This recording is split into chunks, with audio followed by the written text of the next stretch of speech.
You've walked a creek bed for 4 hours, filled a bucket with the prettiest stones on the bar, hauled it home, and then let it sit in the garage for 2 years because you never could figure out what any of it was. Or worse, you got one of them under a lamp, wetted it down, showed a buddy, and found out it was quartz. Plain, ordinary quartz. I want you to hear this clearly. That is not bad luck, and it is not a lack of talent. Nobody ever taught you what a gem looks like before somebody cuts it. Gems are not rare. Knowing what a gem looks like in the rough is rare. The stone that's worth $1,000 in the ground looks nothing like the polished thing behind the jewelry store glass, and that is exactly why 10,000 people walk over it. So today I'm giving you 7 colors, 7 specific colors in the way they behave in the light, that tell you the stone in your hand is worth real money. For each one, that you'll get what it looks like in the rough, why that color exists geologically, where in the field to go find it, what clean material actually sells for, and the 5-second check that separates it from the fake. Stay to the end, because the 7th one is the color almost nobody recognizes, for the simple reason that it barely looks like a color at all. And it's the most valuable stone on this list. Before we get into it, do me a favor. If you've ever carried a stone home in your pocket, dead certain you'd found something, only to learn it was nothing, tell me in the comments what you thought you had. Now here's the part that changes how you look at every rock for the rest of your life. Color in a gemstone is almost never the mineral itself. Take corundum. Pure corundum is aluminum and oxygen, and pure, it's colorless and worthless. The same stuff they grind into sandpaper. Now swap out roughly 1 aluminum atom in every few thousand for an atom of chromium, and that same mineral turns pigeon blood red and becomes ruby. Swap in a little iron and titanium instead, and it turns blue and becomes sapphire. Nothing else changed. The crystal is identical. A trace metal moved in and the price went up 10,000%. That's the whole game. So here's the logic you need to carry into the field. Those coloring metals, chromium, vanadium, copper, manganese, iron, titanium, beryllium, mostly don't live in the same neighborhoods. Chromium and nickel are born in the deep, dark, heavy rocks that come up from the mantle. The greenish serpentine and peridotite you see in old fault zones.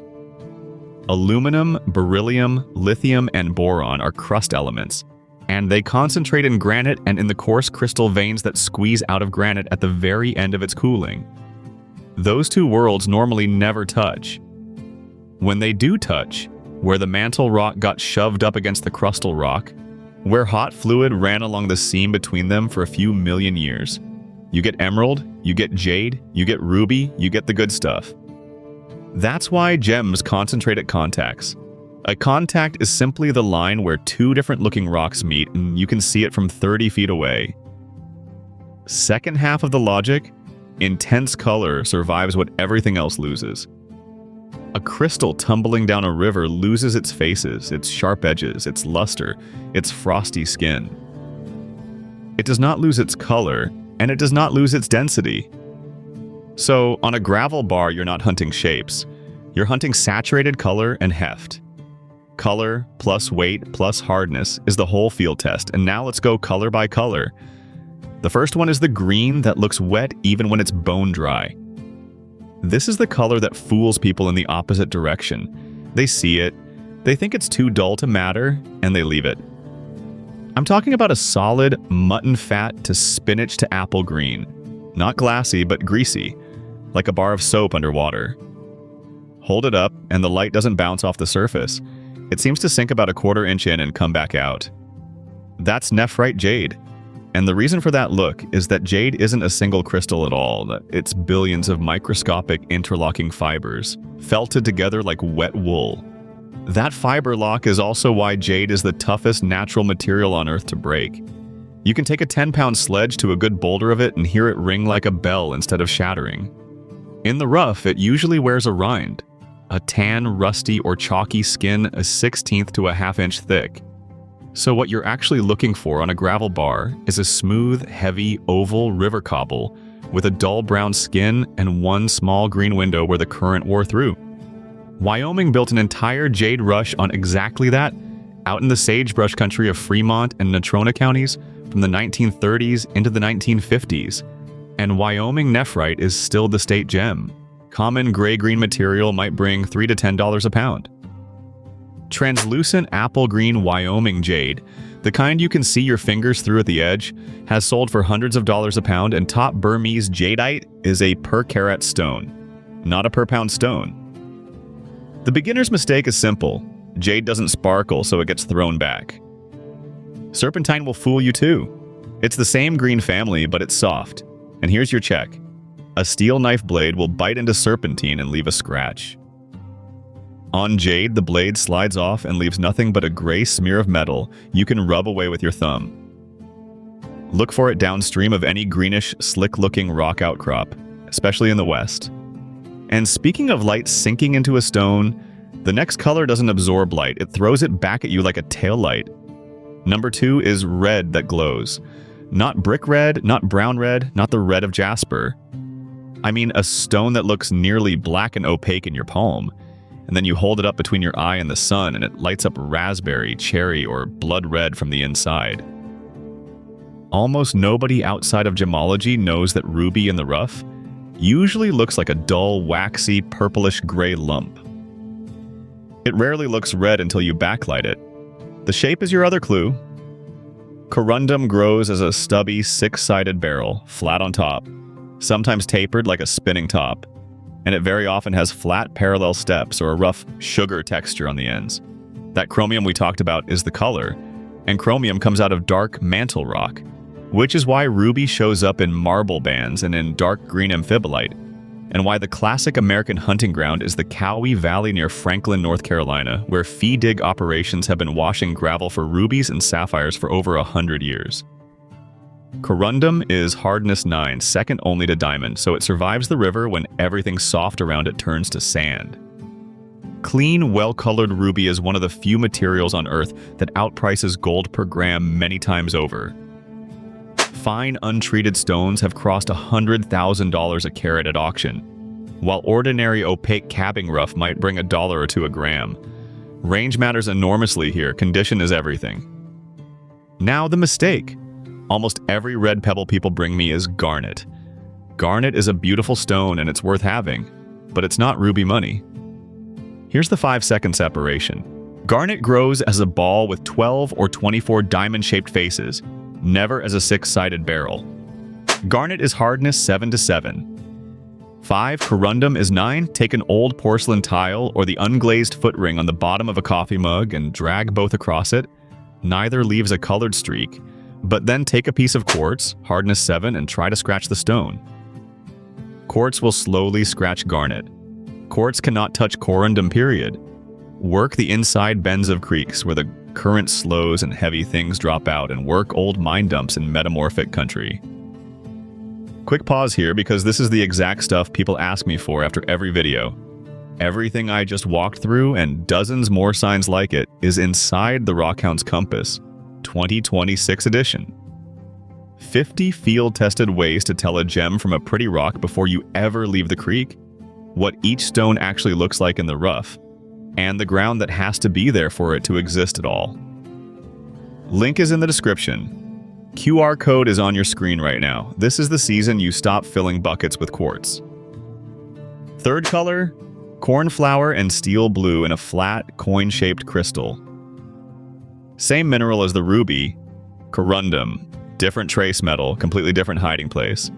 Sapphire rough is one of the most overlooked things in American gravel because it does not come out of the ground blue and shiny. Montana sapphire out of the Missouri River bars and Rock Creek near Phillipsburg typically shows up as a flattish, rounded hexagonal disc about the size of a shirt button, with a frosted, almost etched surface, and the color is often pale, steely blue, greenish, straw, or a soft lavender gray. Wet it and hold it to the sky and you'll see it. Dry in the sun, it looks like a piece of dirty glass. The exception is Yogo Gulch in central Montana, where the sapphires sit in a narrow dike of dark, igneous rock and come out an even cornflower blue with no heat treatment needed at all. Yogos were being pulled out and shipped to London in the 1890s, and fine-cut Yogos have brought several $1,000s a carat. Why does the color exist? Iron and titanium sitting together in that aluminum oxide lattice. Why is it in the gravel? Because volcanic rock brought it up from deep down, weathered away over millions of years, and left the indestructible bits behind.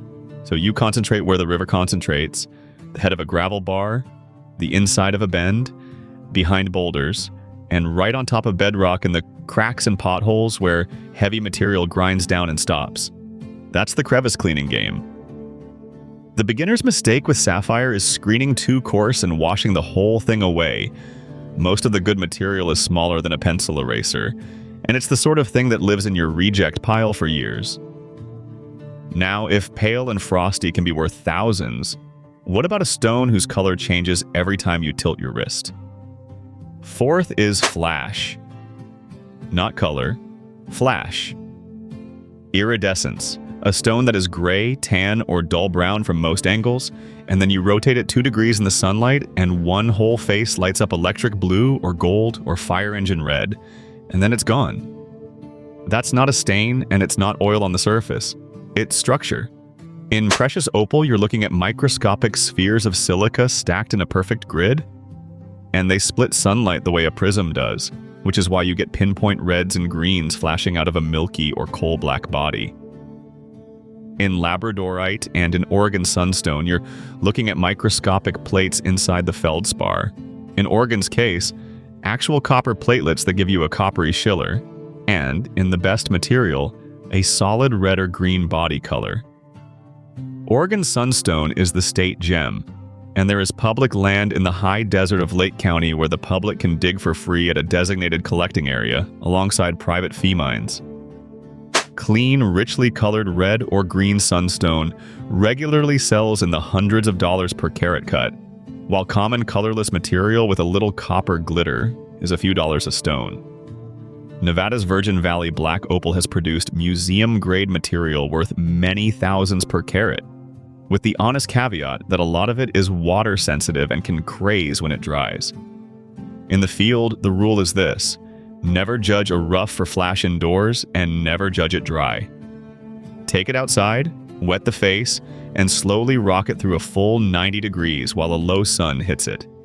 If there's fire in it, it'll wink at you once and hide again. People throw away opal every single day because they looked at it flat on under a cloudy sky and saw a chalky white nothing. Where do you look?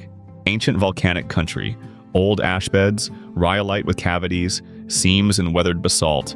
Because opal is silica that's soaked into empty spaces and set up like gelatin over a very long time. Look, I'll be straight with you about the book.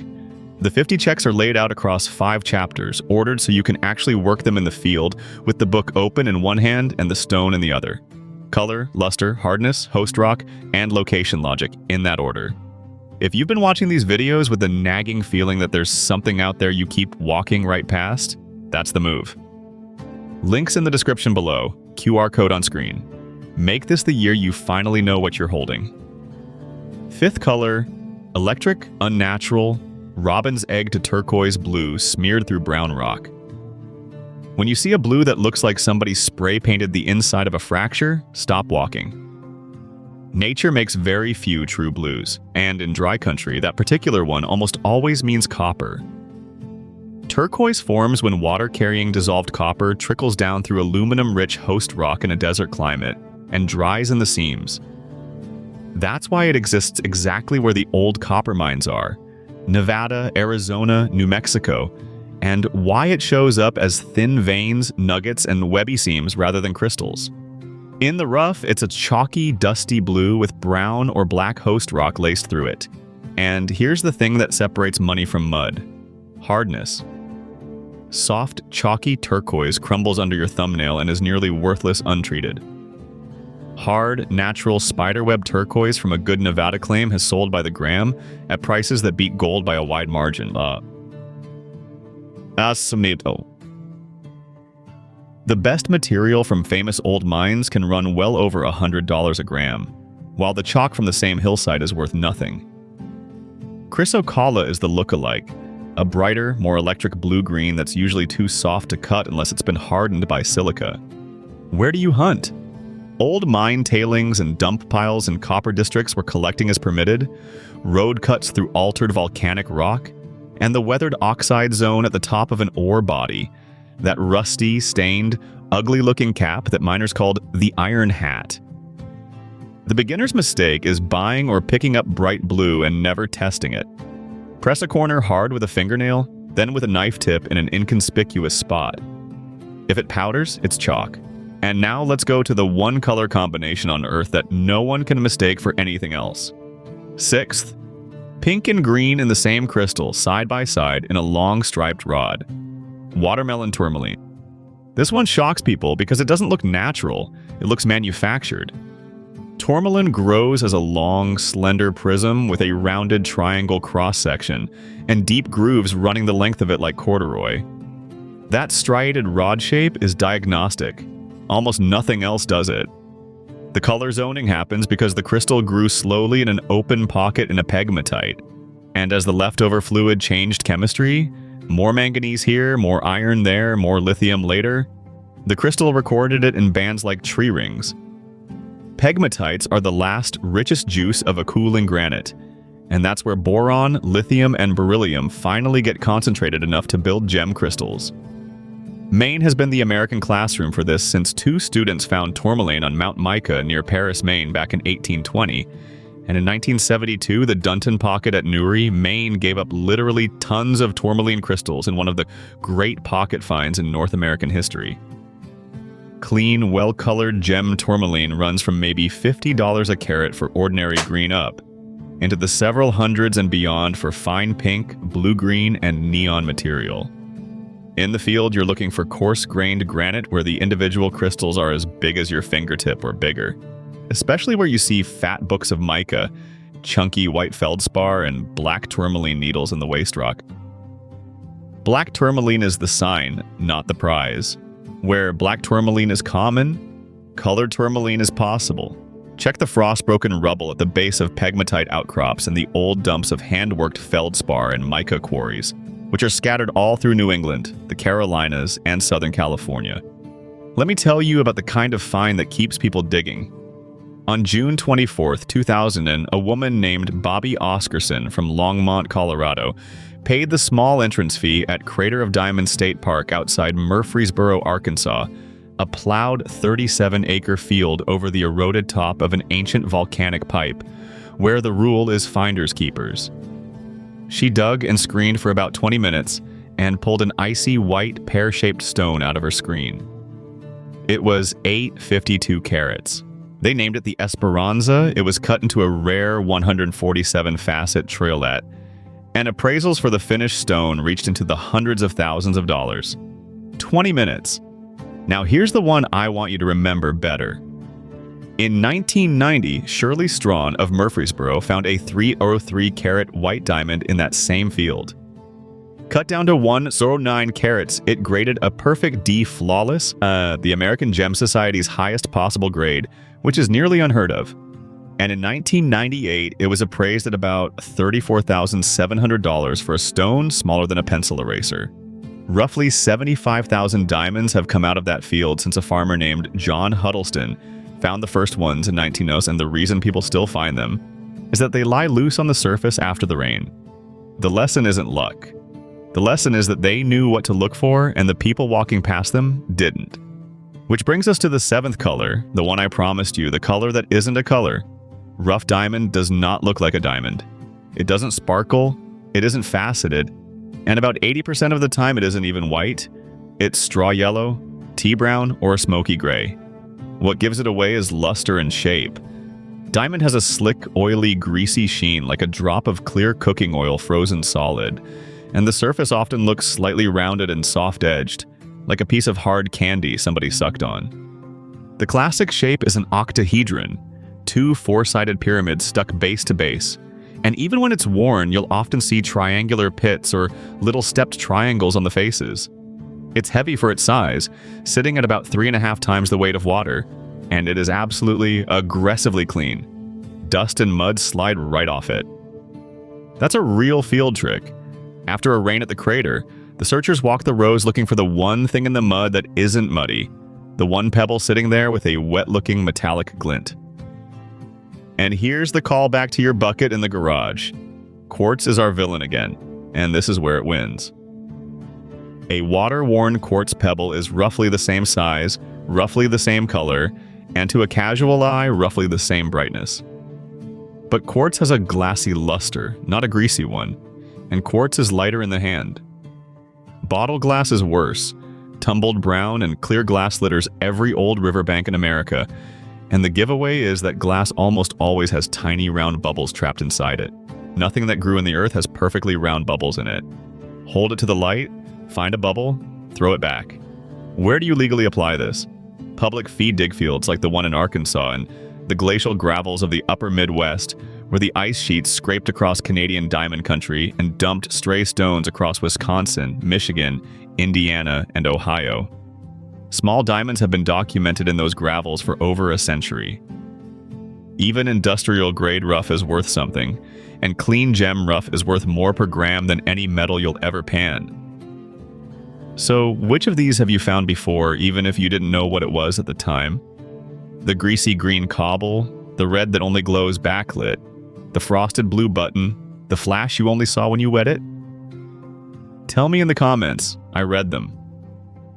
Here's where you stand now that you didn't stand 25 minutes ago. You can look at a river cobble and read its skin. You know that wet-looking green means test it with a knife? That dull purple gray needs to be held up to the sun before you judge it? That pale frosted discs the size of a shirt button are worth screening finer for. That flash only shows up wet and tilted at a low sun. That electric blue in desert country means copper and needs a fingernail test. That striped rods with grooves come out of pegmatite pockets. And that the greasiest, plainest, least impressive pebble in the pan might be the one that beats them all. And you know the villain by name. Glassy luster, light in the hand, round bubbles, quartz and glass, every time. If that's the kind of thing you want more of, subscribe. Because next time you walk a gravel bar, I don't want you to be the person who stepped over something worth more per gram than gold and kept right on walking.